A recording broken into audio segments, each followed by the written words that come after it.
The Master of the Lost and Found by George Rowland Wills. Copyright 1989, copyright 1992, Library of Congress. Chapter 1. Kaina Shea Erbichem awoke with a start. It was daylight now. The pink dawn was making its way into her eyes and into the far corners of her mother's bedroom. The blueness of night was sliding off the walls, draining into the corners, out of sight behind the furnishings. She was still not used to sleeping in this room, but there was a certain comfort in here that made her feel good. It would have been too lonely to sleep in her own room the past 3 weeks. The room still smelled faintly of Kelly, her mother. Her nose was cold this morning, and her eyelids were stiff with sleep. She had a pain in her chest, a tight and very permanent kind of pain. She breathed very uncomfortably around this tightness. The pain was from crying so much. Her mother would have told her that the pain was all in her head. She would have tousled Kaina's long blonde hair, and she would have told her to stop being so silly. To Kaina, it wasn't silly at all. It was damned traumatic. To have her mother marry and leave home after 18 years of the most wonderful single-parent, only-child relationship anyone could imagine was very likely enough to kill her. She rolled over on the waterbed and shivered. The bed was cold. Her mother didn't like to sleep on a hot waterbed, so Kaina was feeling slightly neuralgic this morning. She had boosted the thermostat up to 90 degrees last night to ward off the chill, but this bed might take 95 degrees before it was comfortable at night. Kaina was into warmth. Of course the bed was a lot colder in here lately. Her mother no longer slept here. That probably served to make it colder than anything else. Kaina now tried to focus on the distant greenish haze of the digital clock. A blur of characters resembling 9:15 a.m., 11:06:89 came into view. 15 more minutes and Kaina would be born into the world, 18 years ago today. In another time, Kaina had experienced the shock of the newborn infant as it is separated from the warmth of its mother's body. 18 years ago today, a doctor had placed the infant Kaina over her forearm and had lightly smacked her on the tail to make her start crying. They were still swatting babies back in 1971, her mother had once told her. Kelly had been awake to see it. They didn't like giving unconscious mothers anything to help induce birth. The baby got a good dose of whatever the mother was having. Even a shot of Demerol wasn't advisable in those days. Now Kaina lay there, wondering if it had been necessary to spank the infant Kaina at all. Being separated from Kelly's uterine sanctuary was enough to make her cry, most likely. Kaina lay there trying not to cry this morning. You were only supposed to cry on your first birthday, not on any of the ones thereafter. No, she thought, don't cry. Mama wouldn't like it. A voice in her head made her feel very ashamed of herself. Echo Joy Bradley's voice. She had known Echo for years, 10 of them to be exact. Echo and her mother had moved into the apartment building across the way from Kaina when little Echo had been just 4 years old. Over the years, she and Kaina had seen a lot of each other and had become best of friends despite the 4 years that separated them. But Kaina was such a sheltered child that she thought nothing of making little Echo her best friend, and Echo had always felt it her solemn duty to catch Kaina up to the various levels of maturity as soon as she herself had gotten there. Echo had been very good for Kaina over the years. Echo was into everything. She knew all about astrology, and was green with envy because Kaina was Scorpio. Echo, as Pisces, felt inferior, but what Echo didn't have in the way of zodiac assistance, she devised all by herself. Even though Echo did not realize the joys of sexual sensation just yet, she had, by the age of 12, experienced accidental intercourse. This made her feel womanly, even if she couldn't understand what all that noise had been about. All she felt was a bit of bright pain, and then some bleeding. Who couldn't wait for that? Fortunately, Echo had not conceived a child from this brief encounter with a playmate in the park, but she never forgot it either. To her, it was the final doing away with childhood. Now, Echo was inside Kayana's mind, giving her a proper tongue-thrashing. "God, Kayana," said Echo in her Valley Girl voice, "you're such a baby, I swear. Some Scorpio you make." Echo did not have to be present for Kayana to hear her accuse her of that. But it was the God's own truth, and Kayana knew it. She couldn't deny it. "I am a baby," she said to herself. "I want to be mothered." Echo had dubbed Kayana a gray lizard Scorpio. While Kayana didn't exactly understand what that meant, she did know that it was the worst of all possible Scorpios. The other two, the gray eagle Scorpio and the common scorpion, were by far more preferable than the gray lizard variety. "You're a gray lizard, Kayana, because you're afraid of your own shadow if your mama isn't with you. You're a weak-willed and dependent upon others."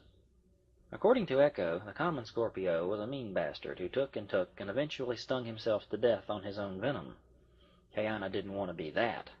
Her only hope of scorpion salvation, then, was to gravitate to the rank of the gray eagle, and be sexy, charming, witty, sure of herself, and learn how to control her deviant, perverted sexual capacities. Kayana had informed Echo that she did not have any deviant, perverted sexual capacities, but Echo had cut her water off there. "Gray lizards are repressed sexually, Kayana," Echo had stated matter-of-factly. "So instead of being a hot-tailed tramp, you're a mama's girl. You are expressing your sexuality through your baby-like desires." If Kayana had believed a word of that hocus-pocus, she might have been angry with Echo, but as it was, she laughed at it. Echo kept her amused and entertained. "As a gray lizard, Kayana, you can expect to wallow in a quagmire of drugged stupors and sexual excesses in time. You can expect to never develop beyond your own selfishnesses." Echo had been reading to her from her astrology book when she had read her that cheerful bit of information. This morning Kayana was accepting her fate as predestination, simply because of Echo's prophecy. She was certainly feeling like a gray lizard this morning. But Kayana knew she wasn't alone in these desires. It felt good to be mothered, even if you were an adult. Why else would lovers call each other baby and honey? Why else would an old man look at his aged wife and say things like, "What do you think, Mama?" or "Let's see what Mama says," if he wasn't making some attempt to get back to the egg? But Kayana knew that Mama was gone, and Baby would have to learn to deal with that as best as she could. "Think about it, Kayana," her mother had told her once. "When a baby is born, it has no conception of anything, nor anyone. It is forced against a mother who provides its every need. Dependency is therefore obligatory, and not a matter of choice. A baby, Kayana, operates on the lust principle. It needs and it takes. Love is conceptualized later, when the baby learns to know mother from other women, and knows that this special woman is his mother. Only then does love begin to develop." Kayana's mother told her it was time she developed the fourth hunger, as she called it: sex. The other three, food, shelter, and warmth, Kayana had a pretty good handle on. It was this fourth appetite that Kayana needed now. It was this one appetite that would give Kayana her maternal instincts. "It's the way of nature, Kayana," her mom had told her. "You can't be so selfish, or you'll miss out on a lot of pleasure and happiness. That fourth hunger will drive you away from me, to start your own little world. There can only be one woman in any house. The other females therein have to be subservient to her." Screw nature, thought Kayana to herself. What did nature know, anyway? Any plan that ended in death couldn't be all that terrific to start with, could it? "But you'll get lonely, Kayana," her mother had insisted. "You'll want a man in your life. It's so pleasurable to have a man to live with." Kaina didn't think so. She didn't even like men all that much. Men promised warmth and comfort, but all they really wanted was the fourth hunger. Kaina couldn't see where being with a man was all that much different than doing it alone. After all, she would still feel the same sensations, and she would have the same fireworks going off behind her closed eyelids, whether she caused them herself or not. A man experiencing the feelings of orgasm might involuntarily hurt her without meaning to. Men were so rough and clumsy. They could be very much like a bull in a china closet, destroying things without being aware of it. Kaina was too delicate for any manhandling. Besides, she had told her mother, orgasm is a private sensation, and one that I am not likely wanting to share with another human being, let alone a man, Mother. Kaina recalled how her mother had smiled and had shaken her head at her poor introverted daughter, how she had tenderly stroked her hair away from her face. "One day, Kaina, you'll meet the right man, and you'll want a pretty little girl all your own. I won't have to explain a thing. You'll just know." Kaina was not comforted in any of this. Kaina recalled that her mother also tried to tell her about the storms of adolescence that she and Kelly were supposed to have had. Well, Kaina didn't recall those at all. Kelly said that the maternal instinct in the daughter went at odds with the one in the mother, and towards the end of their time together as mother and daughter, they would fight a lot. But Kaina never fought with Kelly, mainly because she knew she would lose. A fight with Mother could get her slapped or even belted, and Kaina knew better than to push Mother too far. By knowing those boundaries, Kaina had managed to be a shining example of obedient daughterhood, even if it did mean that was all she was good for. But a daughter who didn't challenge her mother didn't want very badly to be a woman, Kelly had also told her. Still, Kaina knew better. She wasn't into pain of any kind. There was the young Markham girl, Angie, who lived several doors down. All of the ladies who stayed at the Princess Arms apartment complex had begun to whisper about Angie about the time Kaina was 8 years old. They also whispered the name Fairfield. Kaina feared Fairfield more than either hellfire or the wrath of Satan. Fairfield was hell. All of the ladies said that the Markham girl was Fairfield bound, and when they would meet down at the pool or on the green tennis courts during lunch, they would huddle up close and discuss Angie's doom. And to little 8-year-old Kaina, they seemed like a bunch of witches all gathered around, casting a spell for the young girl's soul to be sent off where she belonged. They got their wish one rainy night in August. Kaina had been 8 years old, but she remembered it like it had happened yesterday. She had never been as terrified of anything in her life. The Princess Arms apartments were set up and operated by a wealthy woman named Betty Marshing. Betty Marshing was like a glorified den mother to all the women who stayed there, and she carried plenty of weight, both physically and mentally.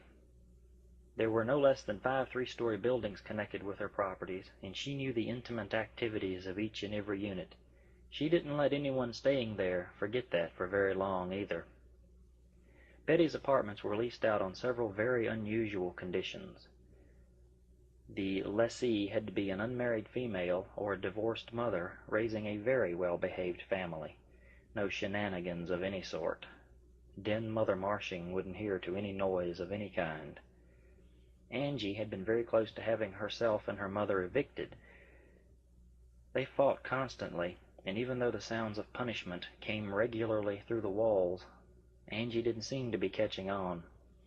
On one particular night, Betty had called the police to settle a disturbance in Unit A, number 215, second floor. What Betty did not know was that Angie's mother had already called the police herself. Angie's mother was slumped over in the floor with a bloody lip and a swollen eye.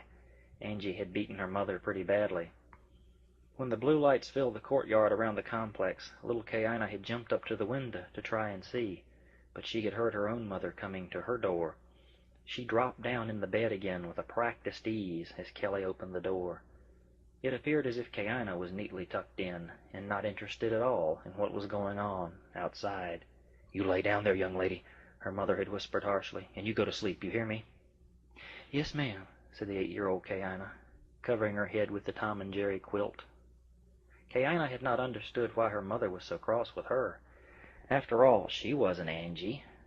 Kayina would not understand until later the empathy that Kelly had felt for Jackie Markham, who was about to lose her daughter to Fairfield Juvenile Detention Home. Lying in her small bed that night, Kayina had listened as they had dragged Angie, kicking and screaming foul language, all the way across the yard. There was a large paddy wagon that Kayina had seen. There were no windows on that paddy wagon, just a great big star. It was like a meat truck, maybe an armor packing truck. Not a fit place to put an 11-year-old girl. Later, when Kayina's mother had told her why they had taken Angie away, Kayina had had trouble believing that Angie had beaten up her mother like she had done. She still to this day felt sorry for little Angie, who never came back to the Princess Arms apartments ever again. Now Kayina stretched out on her mother's waterbed and remembered all of the things she and Kelly had done here. After the incident with Angie, any time that Kelly would whip Kayina, Kayina would stand very still and let her do it. She didn't even cry too loudly. She was afraid of the paddy wagon with the star on it, and the awful things they were probably doing to Angie at that very moment. "You don't know how lucky a little girl you are, Kayina," her mother would often remind her. "It was very likely that I should have given you up for adoption when you were born. They almost took you away from me." "Like Angie?" little Kayina had asked, her breath catching in her throat. "Yes, well, sort of, I guess. It's maybe a little bit different." Kayina didn't think it was different at all. She knew it was the same place, if it did have a different name. It wasn't home and it wasn't Mama. Therefore, the orphanage was just like Fairfield. It was hell. Like home was now hell without her mother in it. Kayina stood up, putting her stockinged feet on the cold floor. The things her mom had said about nature kept coming back to her. Nature this and nature that. The ways of nature. Well, was it natural for the mother to leave the daughter and go find a husband? Was that in any way natural? Ideally, daughters left home and mothers kept the home fires burning. In this way, Kayina now felt rejected rather than pushed out of the nest. Especially on this day, her day. A birthday should never be spent alone. A birthday is for being loved and appreciated, for others to recognize your existence in the world. If no one knows you were born, you might as well be dead. Kayina sat back down on the bed, depressed and near tears again. She felt as if no one cared how she felt. She wanted to go back to sleep. More sleep would at least be an oblivion from the cares of her situation. In sleep there was no love to worry about having lost. She crawled back into the womb of warm covers. It would be an escape from the coldness of the room around her. She closed her eyes and tried to just drop off again. She recalled her mother's life story. Kelly Erbickham had conceived Kayina on her 14th birthday. In fact, at her 14th birthday party. It was on account of a game of tag that Kayina had come into being in the first place. This did absolutely nothing to make Kayina's loneliness dissolve at all. To be told one is an accident of birth is rather like being told one is being put up for adoption. The unwantedness comes through loud and clear. Her story was worse yet. Kayina's father was a 15-year-old farm boy who had the hots for little Kelly. It had all happened so fast in the hayloft. A couple of weeks later, however, Kelly became convinced something was wrong. She would wake up early in the morning and go into the bathroom and throw her toenails up. Sometimes she would even make it to the commode, but a lot of the times the outside wall into the bathroom would get the better part of her offering. It was the sickest she had ever been in her life. Her mother had freaked. Her mother's grave disappointment in her only daughter would be summarized no better than the morning she waited for Kelly to come out of the bathroom. Kelly being sick every morning was no coincidence, nor was it any illness. She stood there, waiting very patiently for Kelly to wipe her mouth and come out, looking guilty as sin. She was standing there in her robe, Kelly had told her, and the look on her face, Kayina, I'll swear I'll never forget it as long as I live. It was just plain awful. Kayina had listened as Kelly had described her mother's reaction. I got what was coming to me, Kayina. You can believe that. She walked right up to me and shook her head slowly. Then she drew back her hand and she slapped me. Kayina thought that was awful, but Kelly seemed to think she had deserved it. Her mother had been thinking what a rough life they were going to have now, Kelly pregnant and still a child herself. Poor Mama Jane was going to have to raise both of them. She just stood there and explained how our life was going to be changed, Kayina. She told me how I was going to have to deal with more pain than I could ever imagine, bearing you for 9 months. An abortion in those days was unheard of. She told me how terribly hurt and disappointed she was with me and my total lack of morals and self-control.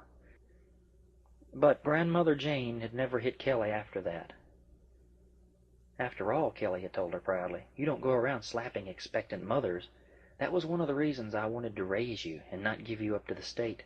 You constantly reminded my mother that I too was a mother and deserved certain considerations. I went from being a disobedient daughter to motherhood just that fast, and I was going to milk it for all I could get. The town of Magnolia, however, had taken a dim view of Kelly Airbecome's wickedness in the sight of man and God. The view was particularly dim in the sight of man. In a small farming community, it is hard to live down a black mark like this one. There was the church to consider in a matter of such intense moment. The church did not take long in responding, and a few Sundays later they had an official position on the Airbecome pregnancy. It was not delivered in outright certain terms. It was delivered in a sermon one Sunday morning for all to hear and to know. Pastor Greeley, the Reverend Pastor Greeley from Atlanta, Georgia, originally, stood up to give his sermon. His lips were tight and dry, and no one dared to even cough. Gravity was twice as powerful in the room this morning. "Body of Christ," he began, "you may be seated."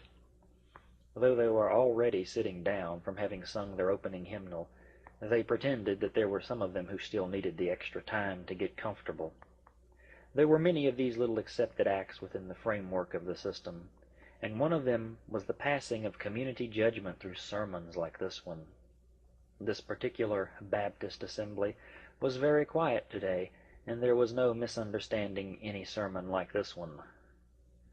"I shall now read you from the book of Genesis, which is the beginning of all things," he informed them, "the 5th chapter and its 1st verse." He started rattling off the great line of begettals which had taken place in that part of the book, a fascinating family tree, more complete than any done since the modernization of man, complete with lifespan and original progeny. "And Enos lived 90 years and begat Cainan. And Cainan lived 70 years and begat Mahalaleel." Little Kelly's ears shot up like corks in the water. She had been praying diligently for a name for her baby, and there it was, Cainan. Just like that. She would call her baby boy Cainan. She had no way of knowing that the baby was going to be a girl, but still she felt God wanted her to call her baby after one of his own original people. But a laundry list of baby names was not the reason Pastor had chosen this particular section to read from this day. These were the names of people leading up to Noah, whose seed and tribes would all be lost, save for Noah and his own, a great number of begettals, and then the flood waters for sin. Kelly was going to name her baby after the doomed family lines. The preacher had cleared his throat of an evil phlegm and continued reading. "And God saw that the wickedness of man was great in the earth, and that every imagination of the thoughts of his heart was only evil continually." He looked up in disgust. He looked right into the haunted eyes of Jane Airbecome, who sat with Kelly, all to themselves this morning. And the Lord said, I will destroy man whom I have created from off the face of the earth, for it repented me that I have made them. His voice seemed to dry out on him now, as he finished the last of his work. All in whose nostrils was the breath of life, of all that was in the dry land, died. And that was all he would say. He would speak no more, and he would not smile. He did not beseech the choir to lead the congregation in song, nor anywhere else. He simply turned around and left the pulpit. The great white father had spoken, and sentence was passed. The Erbicum family was now anathema maranatha, no longer welcome in town. Oh, sure, legally they could go on living there, but it really wouldn't be worth the effort to keep trying. They had lost so much face, and in a small town, face is everything. If you stay, they always treat you like a charity case, a pitiful example of misfortune. No one ever forgets what you did to get banished. Of course, not everyone in Magnolia was all that religious anymore, and so those who did have minds of their own kept those decisions to themselves and helped out secretly. For the most part, these were the young people. The older people in the church expected that Jane Erbicum would simply take her whorish daughter and the bastard within her womb and leave them to their God. Then they could work on the errant young man, the father of the bastard, in Kelly's adolescent womb. In the end, he could somehow be forgiven because it was agreed that he had been tempted beyond that which he was able, and since his father was a prominent member of the community who gave generously out of his pocket to the church, they could work something out. But Jane Erbicum, widowed and determined to live out on that farm by herself, without remarrying any more of the more than suitable church-going men who had proposed to her during the last year or so, she was not of the redeemable cloth. Particularly now, when she had this awful scarlet letter to bear. None of the men would want her, and her intense beauty would not be missed by the more pious of the churchgoers. The new generation of Magnolians, however, believed in other codes of honor.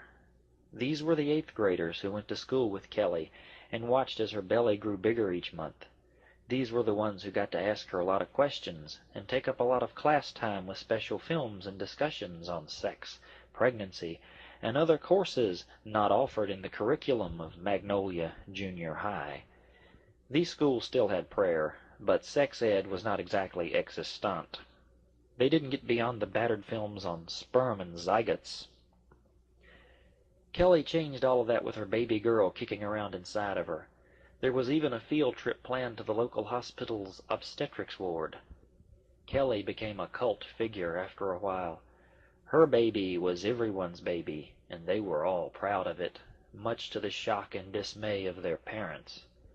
The young father was tolerated at school, but his baby was adored in utero as much as any nativity. Then came the baby shower. Principal Havlicek, caught up in the school spirit, was convinced that the nicest thing they could do for young Kelly was to give her a baby shower. At the time, there seemed to be nothing standing in the way of such an event. The school itself had no one against the baby, nor her mother. Kelly had such a winning way about her that no one could help but like her, even with her basketball between her knees whenever she sat down. So when the prettiest cheerleaders in the school accosted the principal with their "please let us have our own way" expressions, he really couldn't be blamed for agreeing to the shower. What could it hurt? The girl was, after all, pregnant. The first shock wave to hit Magnolia Junior High was the termination of Principal Tom Havlicek. If he wanted to glorify pregnancy and fornication in his young students, then they could very well do without him. But sending the wrong signals out to 13-year-olds who were having enough time dealing with desires and developments, well, that was downright shameful. The school board, all members of the Stonewall Baptist Church of Pastor Greeley, were not as much concerned with Kelly's feelings as they were with the chastity of their own children. A worse thing could not have happened to Jane or her daughter at that time than the baby shower. The rift between the town grew steadily wider and deeper. The parents were mostly against Kelly, while their children, that powerless lobby of voices, supported Kelly as much as they could. Jane Erbickham finally moved out of the old farmhouse, though, when she got a buyer who would give her a fair price, and she gave up her church and her town in Magnolia, just as they had expected her to do. Jane didn't really care that much, as Kelly was to learn. Her husband, the late John Erbickham, originally of Magnolia, was the only link to the place anyway. She and her daughter found the move to Canton to be refreshing as well as liberating. They had no problem assimilating into the more pagan lifestyles of the city dwellers, since Jane was originally from Los Angeles. In fact, the only thing that ever bothered Jane Erbickham about the pregnancy of her only daughter, Kelly, was the fact that she had slapped her across the mouth when she had discovered Kelly's secret. Of all the things that Jane could have been made to feel guilty about, that incident had bothered her the most. This had begun to show up in Jane Erbickham when all of Kelly's little friends had risked their happy homes to assist moving the two banished women to Canton. The outpouring of genuine Christian love had been from the children, not their hypocritical parents. As Jane had watched the children day after day, coming by in droves to help any way they could, she realized that she had been like the parents of those children, the hypocrites. Slapping her daughter like that, it was the greatest sin that had been done yet, as far as she could see. Repentance had never been stronger than in anyone. And years later, after Kaina was born, Jane would, from time to time, apologize to Kelly for her hasty judgment of her poor, sick-to-her-stomach little girl back in Magnolia, who had been with child on that cold morning. Kelly would always just sigh and look up at her mother lovingly. "Mom, I forgive you," Kelly would tell her. "Forget it, all right?" And her mom, tears in her eyes, would silently nod and accept the grace of her daughter once again. Now Kaina was almost asleep, having recalled her mother's story.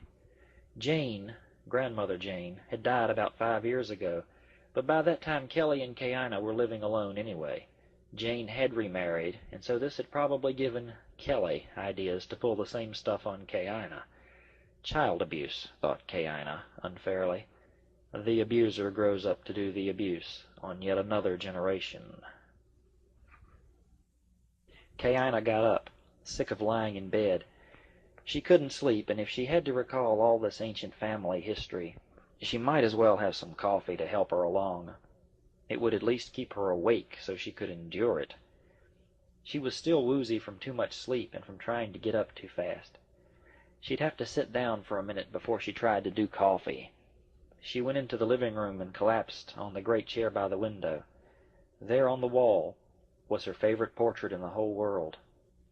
It was a portrait of Kelly and Kaina, a mother and daughter piece that hung over the long couch. It was one of those long, expensive Olin Mills brushed deals, where the people seemed to be actually living and breathing in the shot. The portrait had cost a great deal of money, but Kelly had insisted on it as a keepsake for Kaina. Now Kaina felt fresh tears in her eyes from looking at how happy they had been together. The portrait always reminded Kaina of the Judds. Kaina had always marveled at how well Naomi and Winona had gotten along so well, being related like that. It was impossible to tell them apart. The only way Kaina had of telling Naomi from Winona was that if she was looking for the mother of the pair, she had to look for the one she thought was the daughter and declare her the mother. Then she'd be right. This was because Winona, and it was Winona who was the daughter, wasn't it? Winona was a little bit bigger than her mother, like Kaina was larger than Kelly, nearly a cup breast size and 2 hip sizes. Kaina was also half a head taller than Kelly, which looked really strange when Kelly would have to exercise some authority over her daughter. It was always Kaina's secret fantasy that she and her mother would be as revered together as the Judds were. To have a mother who enjoyed her daughter like that, as well as having a daughter who didn't mind being upstaged by so pretty a mother, it was unheard of. They actually liked each other. They enjoyed being together, and Winona was never afraid to be subservient to her mother. She looked like she actually enjoyed honoring her mother like that. It was beautiful to see, even before they opened their mouths to sing. But Kaina knew that she had been upstaged by someone else, and it wasn't her mother. It was a man named Donald Blue. He had come along to ruin everything, and worst of all, he made Kaina feel badly for wanting to interfere with her mother's happiness. He had neatly divided her from her mother. Kaina wanted her mother divorced and right back here again. She wanted Mother home, and to hell with what Mother wanted. That made Kaina feel just awful. Why else would she be so miserable with her mother so happily married, like she said she was? It had to be selfishness on Kaina's part. She recalled how sweetly and gently her mother had tried to sever the ties that bound them together. Kaina had actually had the benefit of her mother's love a week after she was married. Kelly had tried to untie the apron strings rather than cut them. 3 weeks ago, Kelly had said goodbye as easily as she knew how. The last week Kelly lived in the apartment, she had been married to Don, who was well on his way back to Oregon to await the arrival of his new bride. Oh, he was such a saint of a man to give Kelly a whole week to say goodbye, but the time had evaporated too quickly, as far as Kaina was concerned. Even though that week they had gone shopping and to the movies and for long walks, Kaina felt herself near tears quite a bit. On the last morning of their time together, before her mother's evening flight out of the Akron Canton airport, Kaina had miserably crawled up on her mother's bed and looked at her as she packed. Her mother stopped packing and sat down beside her daughter, holding her head on her lap, just like she had done since Kaina was an infant. She stroked her head and told her how very much she loved her and so forth, but nothing seemed to bring her daughter out of the mood. "Life's a bitch, Pumpkin," she whispered to her daughter's forehead, her eyes fixed and staring against the far wall. "Nature requires that we do things to our children for their own good. Let me tell you something. I would want to have an excuse to leave you now, at this time in your life, even if I wasn't marrying Don. Do you know that?" Kaina looked up at her. "It's true. It will be the absolute best thing I can ever do for you. To stay with you any longer would be to cripple you. You don't see it, do you? God love you, my precious child. You don't see it. But you haven't seen over the years what it takes to raise a child, Kaina. A little baby is brought into the world a naked, quivering mass of life, but before she has her first teeth, Mother has to be mean to her. I'll never forget having to deny you my breast after a while, so you'd eat more substantial formula. I would prepare that old rubber nipple, and then stand over the sink and squeeze myself down the drain. But I had to do it, Kaina. My milk wasn't strong enough for such a big girl. I loved having you suck my sore, aching nipples. I loved it, but you couldn't live on what I had to offer any longer. So I had to deny myself the pleasure of being milked, and you the pleasure of motherly closeness with your meals. Then you did grow into a fine young woman, and I was allowed to love you as best as I could. I thought of you and me as friends, Kaina, even sisters, like you like to believe. My daughter likes me. Wow. But little girls have to be raised, and I had to teach you things. Teaching is that two-edged sword. I had to make you into a young lady, and little girls have minds of their own. Such a sweet little kid as you were, who would have believed that you would ever try me? Who would believe that you were ever bad? But you were, and then I had to spank you. I hated that, Kaina. You see, spankings hurt me worse than they did you. But spank you I did, and look what I've got, a beautiful, well-behaved girl. Kaina recalled the whippings she had gotten from her mother. As a child, she would most often be whipped for insolence or disrespect, but the whippings weren't exactly damaging or even all that painful. Even bare-assed, the stinging was gone in 5 minutes, and the 15 or so odd red marks would be gone way before then. The whippings were done more to embarrass Kaina. It was that momentary separation of love that hurt her the worst, and Kelly knew that, which is why she had never whipped Kaina too hard.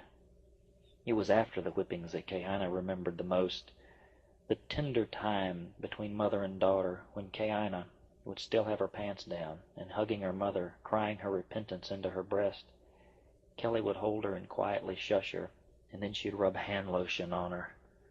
That wasn't necessary, but to Kelly, who always had a guilty streak after she would strap her daughters behind, she would always have Kayana lay across her lap while she rubbed lotion into her. As Kayana was wiping away the last of her tears, Mother would always tell her how much she loved her and how bad she hated using the belt. Stuff like that. Now would come, thought Kayana, the final analogy.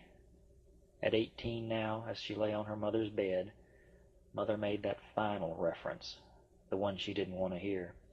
"I don't have any lotion for this, Kayana," whispered her mother. "I'm sorry. I can't open a jar of Kerber's carrot regurge and poke it into your toothless little mouth. But I have to tell you this.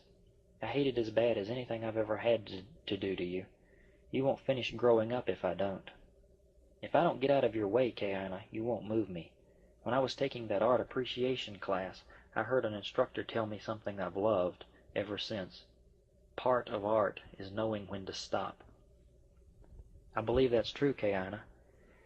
I have to give you up now." Kayana's tears spilled hotly onto her mother's arm and drained down her wrist. Kelly smoothed the tears into her own arm, like expensive oil. She was rubbing Kayana's sorrow into herself, making her one with her daughter's grief.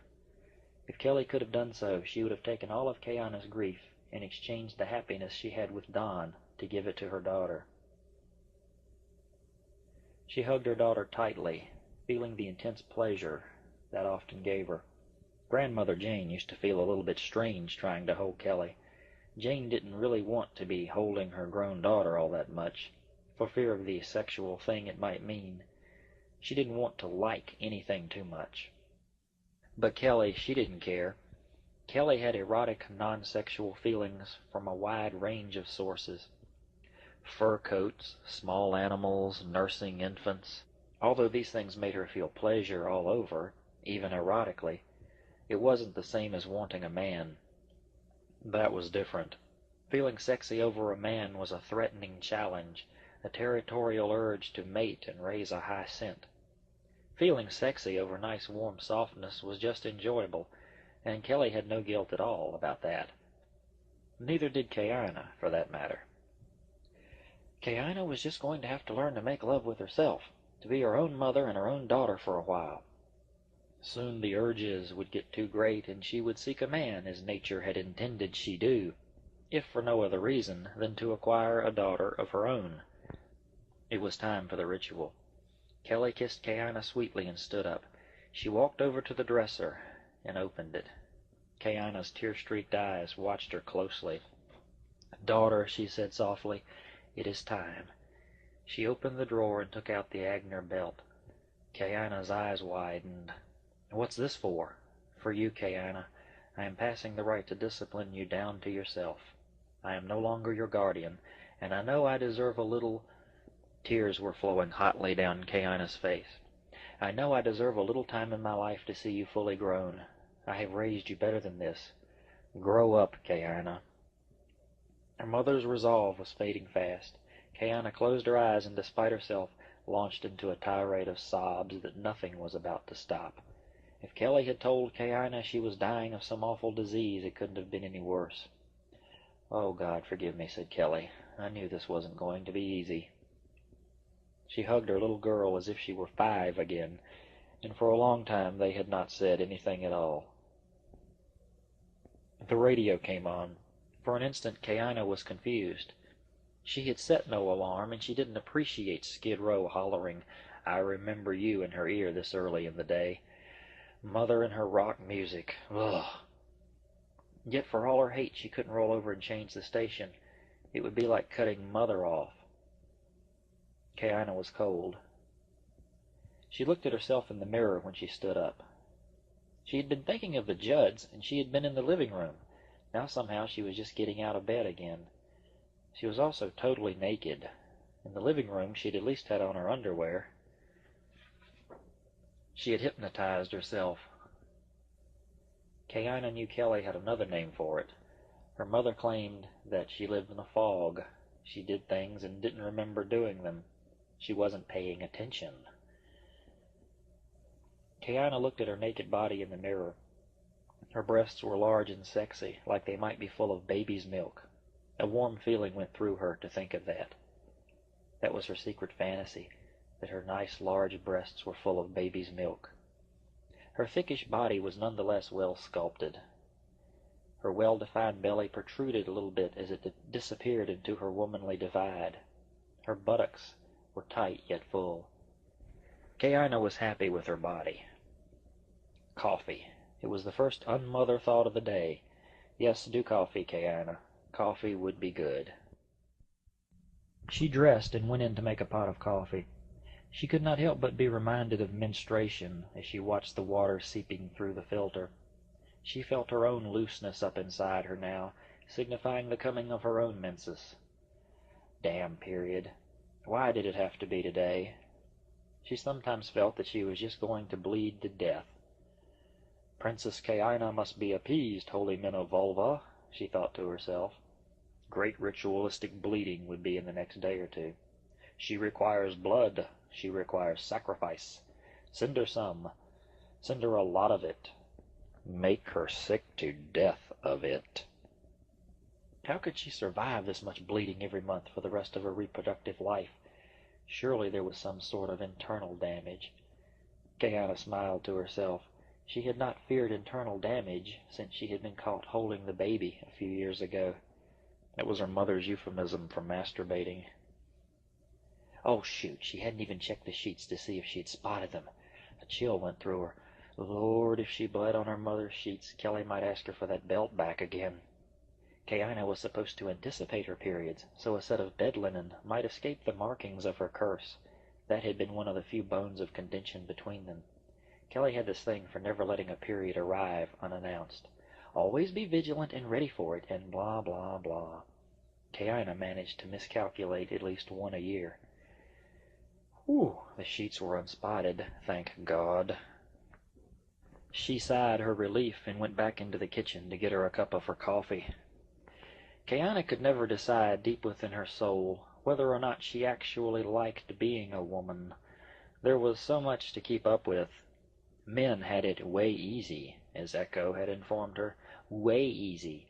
All they have to do is aim and shoot. That was it for them. But it was the business over blood that bothered Kaina the most. Blood was a woman thing, she knew. The awaited thing in 13-year-old girls. They all wanted to be women.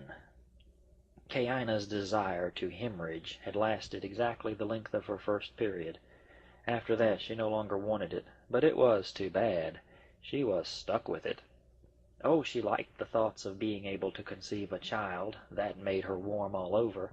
But being made to acknowledge this every month was not what she had in mind.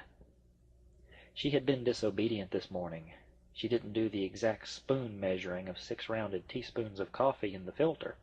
She had poured and guessed, but the coffee had come out perfect. Or maybe she would be doing other things that Kelly wouldn't approve of, now that Kelly was no longer here.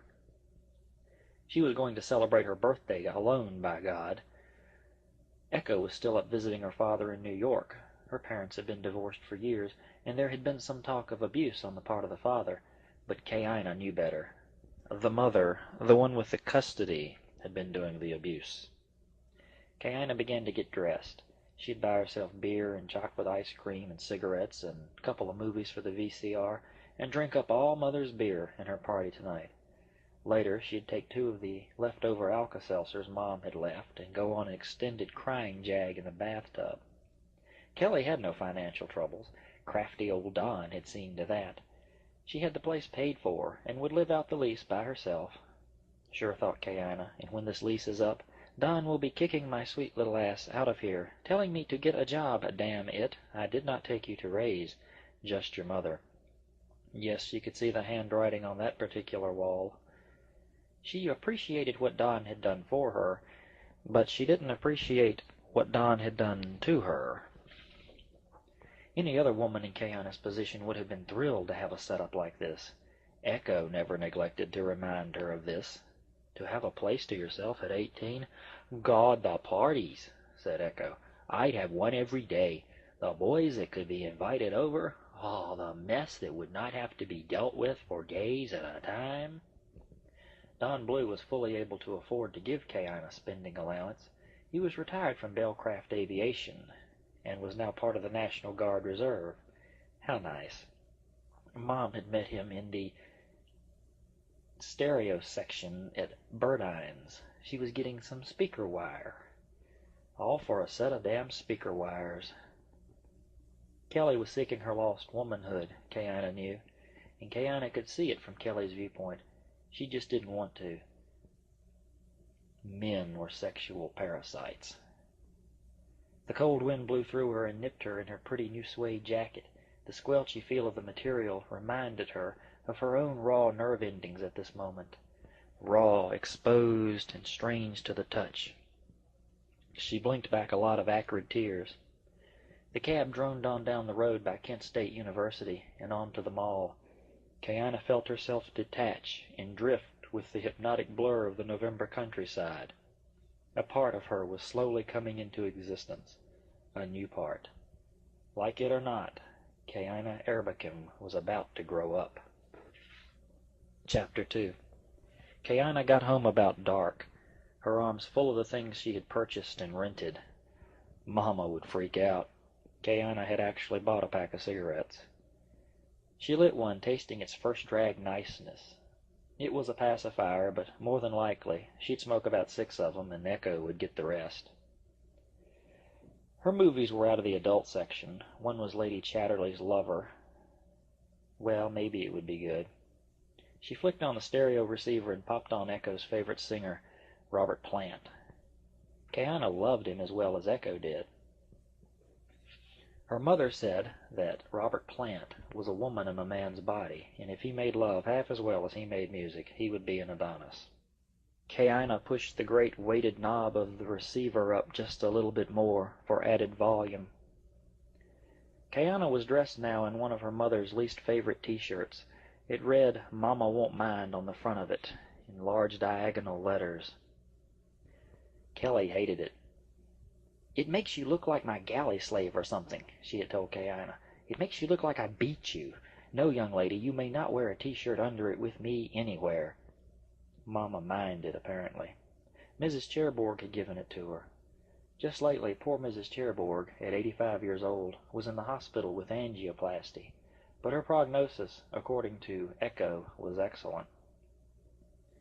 Kayina had her favorite shirt on tonight, though, and comfort was the word for this evening. She would party all by herself. She was feeling pretty mellow after a while, but her period was upon her like an angry house cat, and she had this unwarranted, unwanted, low-grade horniness building up within her. It was like having to ride the school bus in junior high and having to sit over to the rear wheel about halfway back. By the time she'd get home, she'd always have to go to the bathroom. She was on her 5th beer when the phone rang. She noticed it was midnight when she pushed stop on her VCR. "Hello?" she asked thickly, realizing how drunk she must sound. "Kayina?" asked a very surprised voice. "Yeah?" "Kay, it's me. It's Mama." "Mama?" asked Kayina. "Yes, baby, it's me. Happy birthday." Kayina knew her mother could hear her voice cracking and suspected she was drunk. "Mama, where are you?" "I'm in Oregon, Pumpkin. I called to wish you happy birthday." "I love you, Mama." "I love you too, Pumpkin. How are you doing? Are you by yourself?" "Stupid question, Mother. Of course I'm by myself. Echo's in New York, Mrs. T's in the hospital, and you're way the hell out in Bufu, Oregon. Yes, I'm alone." "Yes, ma'am, I'm alone. I wish I could be there for you, baby. I miss you so much I can't stand it. I'm really worried about you, my little one. I should have been away from you more when you were small, I guess, to get you used to it." Guilt. Mother had guilt. Kayina knew that guilt was a powerful, two-edged thing with a handle on each end. Guilt could work you, or you could work it. "I'm awfully lonesome, Mama," said Kayina. "Beautiful. Keep it up."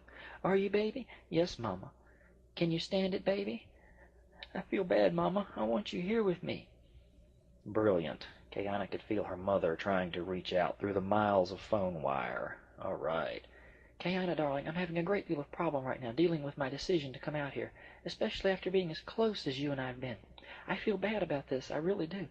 Is there anything you can say to make me feel better?" Mama, I feel as bad as you do. Kayina, said her mother. The warning tone was in there now.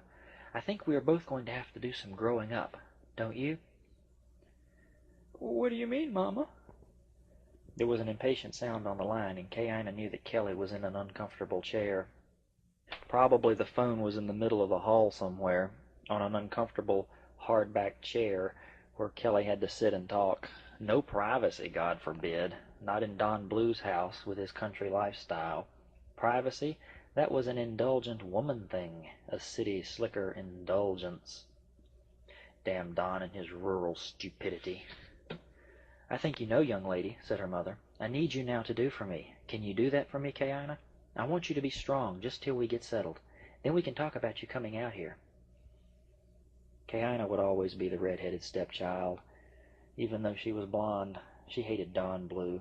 Sure, he had a right to look for happiness, but not at the expense of her own. Kayina, are you listening to me? Yes, Mama. But she hadn't been, and she had missed the question entirely. I said, do you need me back home? Here it was, her opportunity. Yes, Mama, I do. Kayina, barked her mother sharply, I swear to God, are you really that bad off?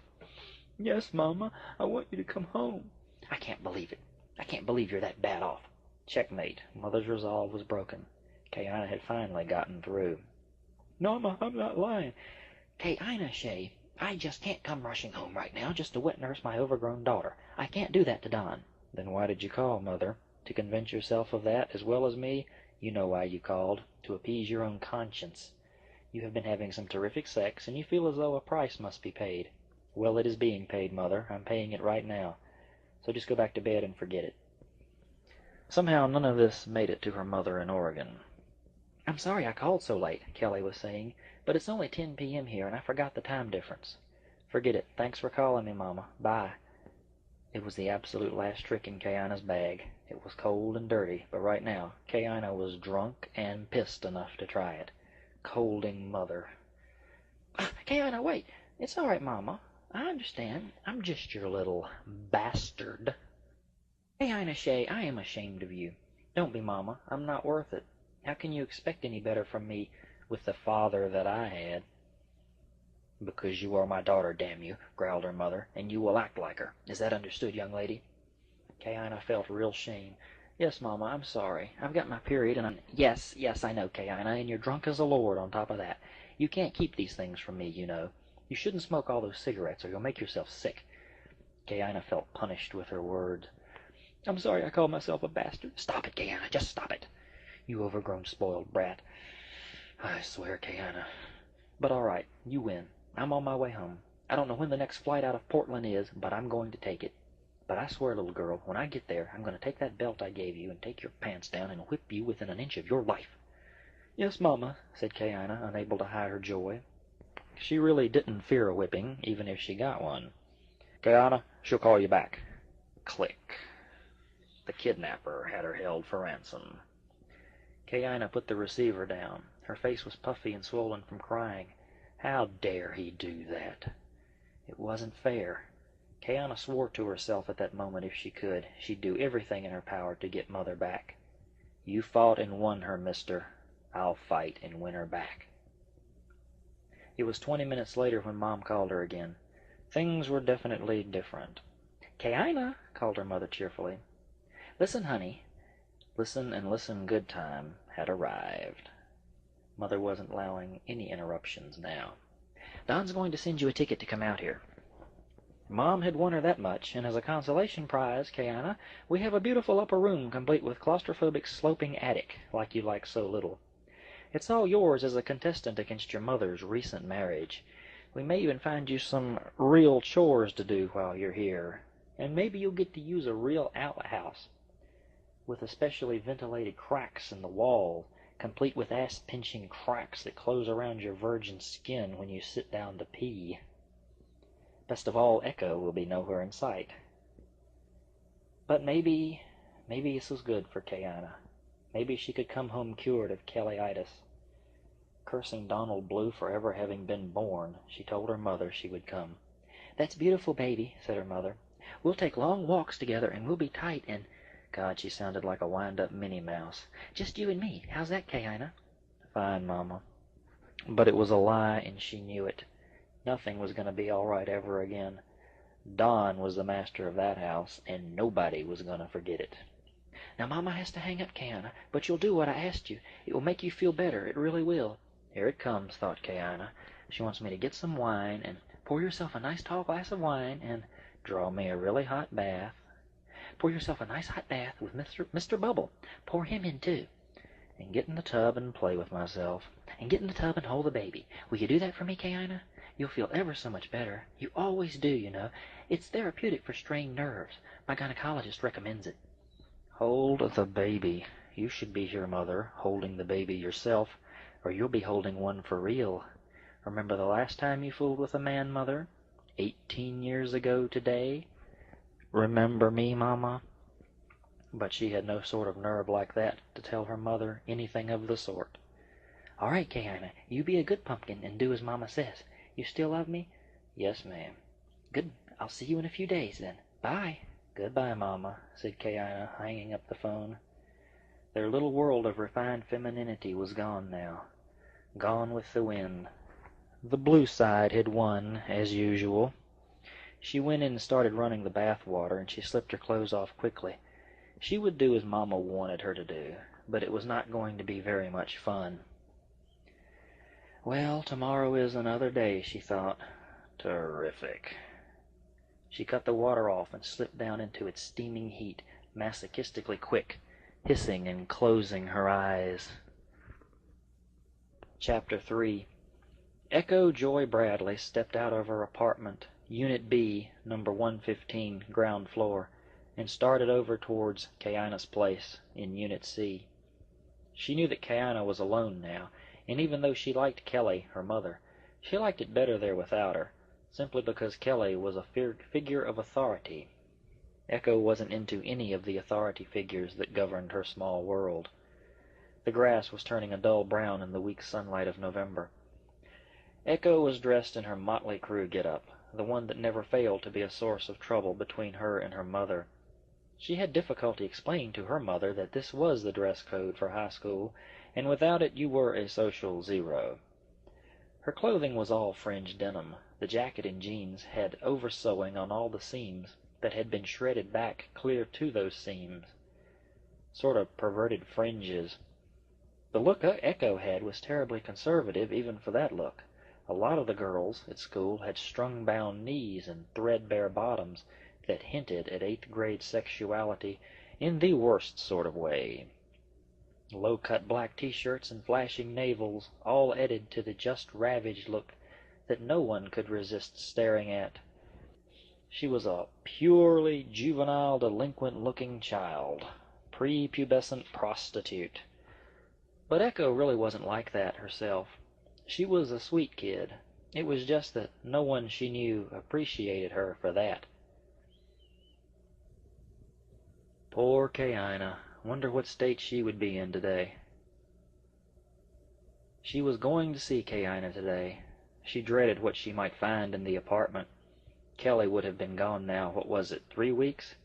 Kayana would be most likely sitting in front of the television, staring blankly at Oprah Winfrey or Geraldo, or some damn soap. It would be hard to tell what Kayana was doing in there, all by herself. Echo shrugged in the tight denim jacket, and felt the warmth of the sun as it sunk deeply into her black patches she displayed. She had all sorts of patches, Motley Crue, Metallica, Skid Row, Whitesnake. Totally happen in groups like those way cool dudes. Yeah, right. She stepped up on the front row of stairs and looked forlornly down toward Mrs. Cherbourg's place. She didn't want to tell anyone, but she had cried for Mrs. Cherbourg, even though her prognosis was very good.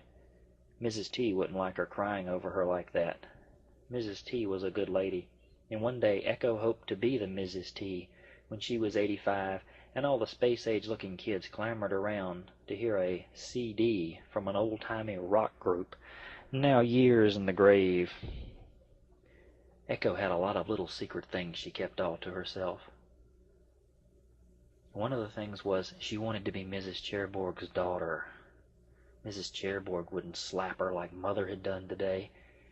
It was an accident. What did Mother expect? She'd been with Daddy for a few days, and so her language did get a little bit rough. She had said her favorite word, slipped it out, actually. The F word. Echo's teeth were still ringing from the blow.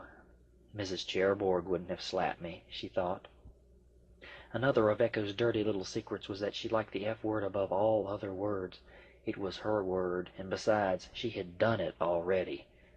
It was something dirty and naughty. It made her a grown-up.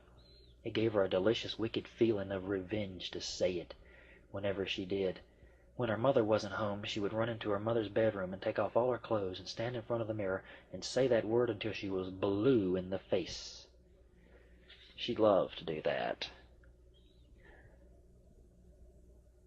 Mother insisted that Echo walk around the house fully dressed. It was the law, and the only place that Echo could undress was behind her door in her room. That was it. And even then, for some reason lately, her mother had been rushing her baths and making her jump right up in the mornings, not allowing her the luxury of lying there and waking up slowly. What could her mother possibly have against that? She didn't want little Echo enjoying anything. Oh, well, up to Kaina. Kaina, of course, didn't like rock music. Not surprising. Her mother liked it, so naturally she wouldn't. Echo was standing in front of Kaina's apartment door. The door was unlocked, and the key was still in the door. Evidently, Kaina had been out somewhere today, or God forbid yesterday, and had left the key in the door. Anyone could have just come right in. If Den Mother patrolled these halls up here on C like she did A and B, Kaina would have been caught.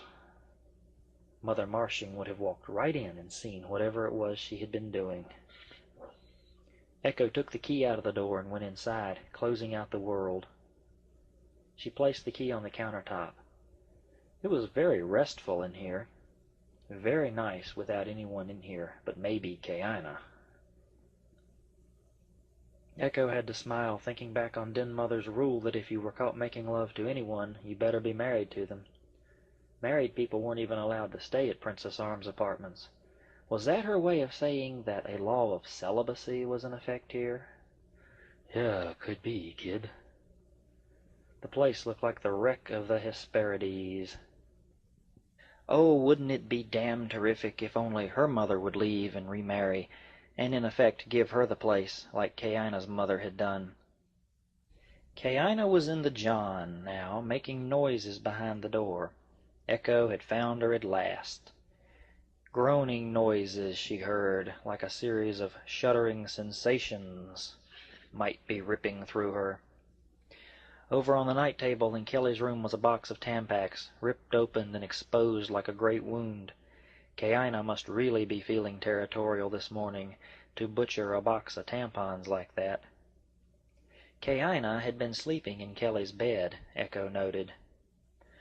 Wonderful. Drunk last night, rag this morning, and in the bathroom, sounding very PMS'd off at the world. Oh, Kaina would be a barrel of joy today. Echo followed the natural evolution of the discarded items as they drew near the bathroom door. The items became remarkably more medical as she got closer to the door. Kaina, it's me, Echo. She pushed the door open as Kaina gasped into the commode. "Ooh!" vomited Kaina. Yes, there was Kaina, worshipping at the porcelain water god like a good little punished sinner. She was totally naked. Echo thought she might have been in the shower because her back was wet. Echo watched in admiration as the older girl's body raised up and hunched in dry heave spasms. Kaina's breasts were beautiful, thought Echo, even traced in vomit as they presently were. Kaina finally gave it a rest at last and sat back down heavily on the cold floor. Here, said Echo, reaching into her pocket. She knew to bring the little pills today. It was Kaina's period this week, and Echo always had hers the next week. Kaina would need the little pills.